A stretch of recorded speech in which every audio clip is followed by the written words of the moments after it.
What's up, YouTube? It's Xavier here. Wanted to do a little discussion today on a few decks that I think are going to be making a comeback in the next format after Primal Origins comes out. A lot of these decks, actually, I think every one of these decks that I'm about to read off is getting some new support, whether it be one card or I think there's one or two that are getting up to as many as four. But first is Galads. They are getting some more support, and I think it's only one card, actually maybe two, but I know there's a monster. When it's special summoned by the effect of a Gladiator Beast monster, it's a 2400 beat stick. When it comes out, pretty sure you get to special summon another Glad Beast monster from your deck in defense mode, so it's not too bad of a card, and I'm pretty sure people will run it.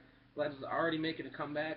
It's topped a couple of different regionals or YCSs, I think. I think one got like maybe fourth or fifth, I think. It's pretty easy to beat that deck. Pretty much all you have to do is, most people main 3 MSTs simply because it's a backfield heavy format.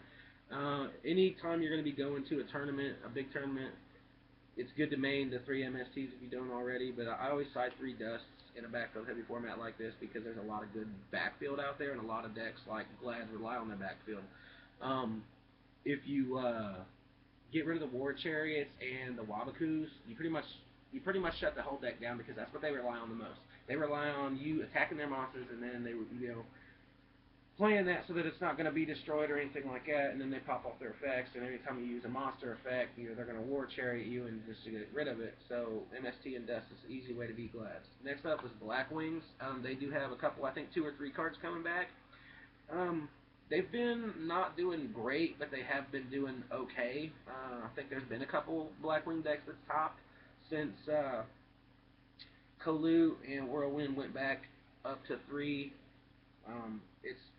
It can still be a competitive deck. It is actually pretty fast, but they're getting something. I don't know what it is, but it's something or another. Not too bad to beat them because they're a deck like Rod on their graveyard. So DD Fissure, Macros Cosmos, DD Crow, anything that's going to remove their value so that they can't remove to go into Armed Wing or Armor Master, or anytime they're going to Blizzard, try to bring something back so they can synchro off like that. That's going to hurt them. It's going to hurt them a lot because they do play out of their graveyard quite a bit. And then obviously Shadow and Prisoning Mirror to shut down whatever rest of it they're going to do. If they got no graveyard and then they can't do anything with the monsters on the field, and then it's pretty much a done deal.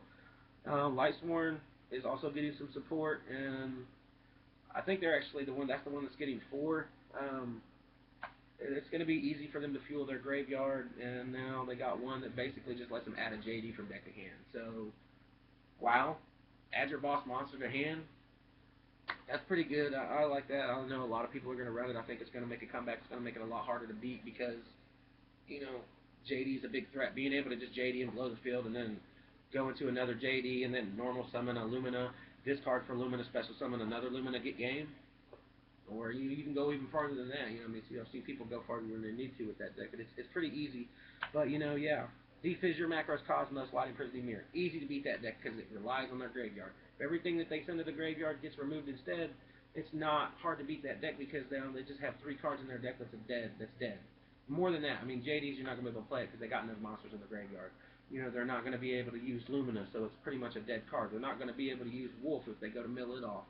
It's a dead card, so you're taking out 6, 8, 9, 10, cards in their deck that's just dead draws to them now. Oh, I top deck JD, but I don't have anything in my graveyard. So yeah, take out the graveyard. It's easy to beat.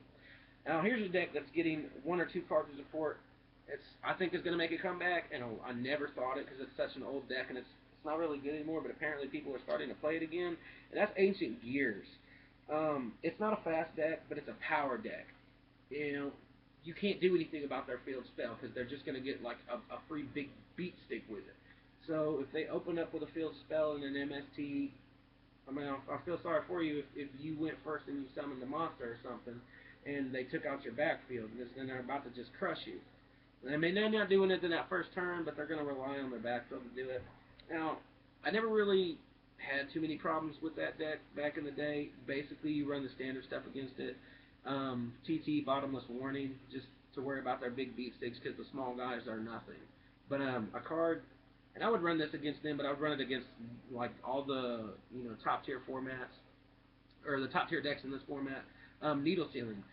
It was such a good card back in the day. It won a lot of games, You know, because when you play that and get rid of their whole field, and they used up 3/4 of their resources to do what they did, you wipe their field. MST, their one backfield that they sat on the end phase, now you have, you know, full and clear room to go off and probably get game next turn.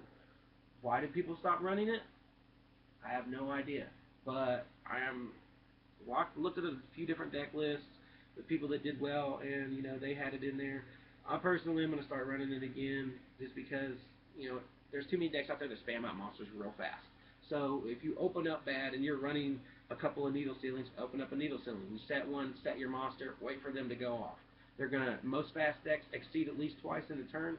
So after they get their first one, when they get their second two monsters, needle ceiling, you just wreck their whole play. Like I said before, they used up 3/4 of their resources to do all that. Now they got maybe two cards. They're probably going to set a backfield and end turn. You know, next turn MST, I can go off because you don't have any type of defense. You don't have any type of backfield. And I mean, if you're running a quick spam power deck, you're going to go off and you're going to get game in your first turn. It's a good card, and I think it's going to make a comeback. Next is Dark World. They're getting some more support, and I think this one's only one card too. It's a monster. When it's discarded from your hand, you get to special summon it, but it's a 24, so it's a little bit better than Gold and Silva. It'd be 27 with Gates, but if it's discarded by your opponent's card effect, you get to special summon it, plus a Dark Lord monster to either player's side of the field from your deck. So, you know, you could get a free Grapha, or I think there's like a couple cards that it does something when it's on your opponent's side of the field. I never ran them because I never really liked them. I thought they were good. But most people are going to go for that. They're going to go for the Grapha play or something like that, because that's, I mean, it's like I said, it's a free 3,000 beater with Gates. In game, I win. And then the last one is Plants. They were so good for quite some time, for a year and a half. You know, people ran a few different versions of Plant decks, and it was good. But then, you know, Tengu going to 2, and then Lowfire getting limited to 1 at the time, and then they banned off the little tuner. I can't remember the name of it right now, but they banned that. You know, they took away all the good stuff. They pretty much killed the whole deck off. But now they're having more support come out. And then Lowfire went back to 2, so I think it has potential to come out with the stuff that's came out, which everybody thinks is garbage, but it's really not. If you can get 2 of them on the field in a turn, obviously Titan will be in one, and then one of the other big beat sticks is another. It can be a good deck. Or it just depends if you're trying to run like, you know, the synchro deck. It's good if you can get it going off, and most people can. But I don't really look too much at what support they have coming. I just know they have some stuff coming, and I'm not even really talking so much about the Sylvians or whatever. But that is a part of it. But pretty much the same thing as all the decks before, man. Macros and Defissure to take out, you know, their graveyard, because they do have a few tricks that rely on their graveyard. And like Bottomless, you know, if you take out their big B sticks with something like a Bottomless or whatever you happen to be running that can remove something when it's summoned or something like that, you know, it's always best to run that something like that, because it's going to get their boss monster out of the way, banish it. It's no longer a threat. But one card that I would run against something like that, because they have a lot of small monsters like the Lowfires, Chain Disappearance. Take out their Lowfires, and what are they going to do? They ain't going to summon nothing to get that big stupid 28 beater on you. They're gonna have to tribute for it. They're not gonna do that. They're gonna, you know, that was their opening play that they were hoping to go off with. So that was their normal summon. You then got rid of it. You don't have to worry about it now. They go set backfield in turn, go off next turn. It's pretty simple. So that was just a few decks that I thought were going to be making a comeback, and a lot of the stuff that's going to be getting support. Actually, all of those, and how to beat them. So just wanted to know what you guys thought. Leave your comments below. Later.